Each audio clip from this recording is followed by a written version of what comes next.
Hi, welcome to today's session of how to get the most value from your existing software systems. As always, I'm JP Lessard. Be sure to check out the other videos in this series with myself and my colleague John Horner.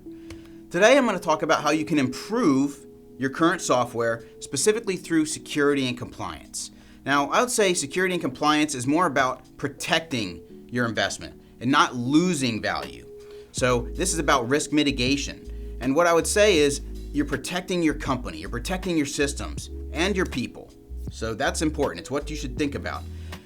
People think about security versus productivity. Okay, I'm going to add all these security measures. It's going to cut down on the productivity of my people using the systems. Well, today more than ever, that's not as true as it used to be. So you can add high security measures without impacting the productivity too much for your people.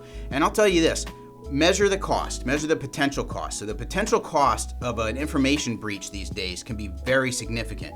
So if you think about it in the grand scheme of things, what's the potential cost of not following compliance regulations or having a security breach versus some minor productivity loss that you might get? I would say you can definitely find the balance to where it's worth adding some of these measures without impacting your productivity too much, and it is worth it. So number one, I would say security and compliance is not like a DIY home project, folks. For this one, you got to get outside help. I would highly encourage you to find experts. There's compliance people that can come in and do audits, and they can tell you where the gaps are. You can have security scans run against your software systems and against your information systems, and they'll tell you exactly what they see. They say, here's where you need to be or where you want to be. Here's where you are now. Here's how we can bridge the gaps. Here's how we can remediate this list of things that are issues, right? So I would encourage you to go out, get help, get those audits done, get those specific lists, and then they can even help you with the roadmap for how to apply some of these security measures for you. Okay, so I'll use the analogy of securing a physical office for securing your systems. So let's start from the outside in. Outside in, start building walls. And what are the type of walls you think of first when you talk software? Firewalls.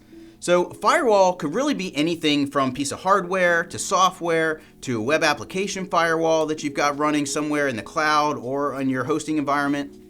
And it's basically anything that is going to put a segregation between either the whole rest of the world or other parts of your system. So you can segregate systems even inside your own infrastructure. So that's something to look into. Work with your IT team on that. Take a look at it. How can we put these walls up that will stop generally anybody from getting in except the people who should be? Okay. Then add checkpoints. So using the analogy of the building. So if I'm trying to get into the building, I might need to scan my ID. So who are you, right? Okay, here's my ID. Here's my login. I'm going to log into the software system. Then add that extra step, multi-factor authentication. Okay, that's who you are. I get it. Prove it. So in a building, I might use a fingerprint scanner. These days, I can also use fingerprint scanning on my phone. I can have third-party authentication tools built into my software. I can use Google or Office 365 or many other ones that will validate who I am. So on top of my login, have that extra validation for who this person is to make sure that they are who they say they are, and there's a separate piece of that. So that limits access.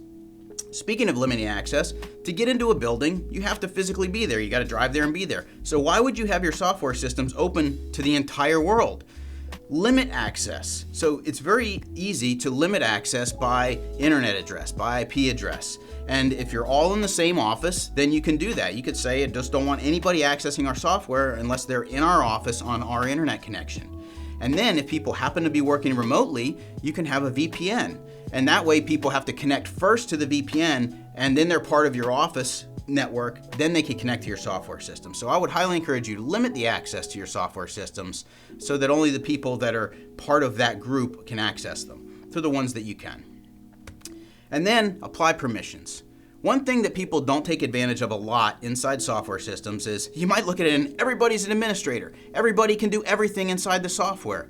Well, I would highly encourage you to check out what's built into your software. There's probably some roles that are already built in there, and I would apply what I call the least privileged model. So start by applying what do they need to do for their job, give them just the permissions to do those things, and then let them ask for more. And then you can get to a happy medium where they can do all the things they need to do, they don't have access to do things they don't need to do, and so that helps secure your information systems as well. So use what's built in, look and see what people actually need, and go ahead and apply those permissions. Finally, protecting sensitive information. So this would be like the locked file cabinets or equipment lockers or something like that inside your building. So if you've got financial or personal or health information, you know you've got to follow these compliance guidelines. And for these, make sure that you're following those. And make sure that you create and share whatever your standards are for this highly sensitive information. Train your staff regularly on these are our standards here. This is how we handle this. Make sure that people aren't plugging in social security numbers to, a blank text field or a notes field somewhere, that it's in plain text. So follow the standards and make sure people understand what they are. And then I would say, so this would be like if you're moving money from one place to another and you've got armed guards that follow it all the way. You may not have that in your office, but for information systems, it's very easy to apply some encryption, some security for where the information gets entered at the entry point itself, as well as when it's called in transit. This is when it's being moved from one place to the other over the internet usually, and then at rest, which is generally in the database itself. So I'd highly encourage you to look at what encryption options do you have, and often you can apply these with the existing software that you've already got without a lot of rearranging of things. So now that you know, I would highly encourage you to go out there, protect all the rest of the efforts that you're putting into your software to increase the value, and find the right balance between productivity and security. Until next time, thank you very much, and please ask us if you have any questions.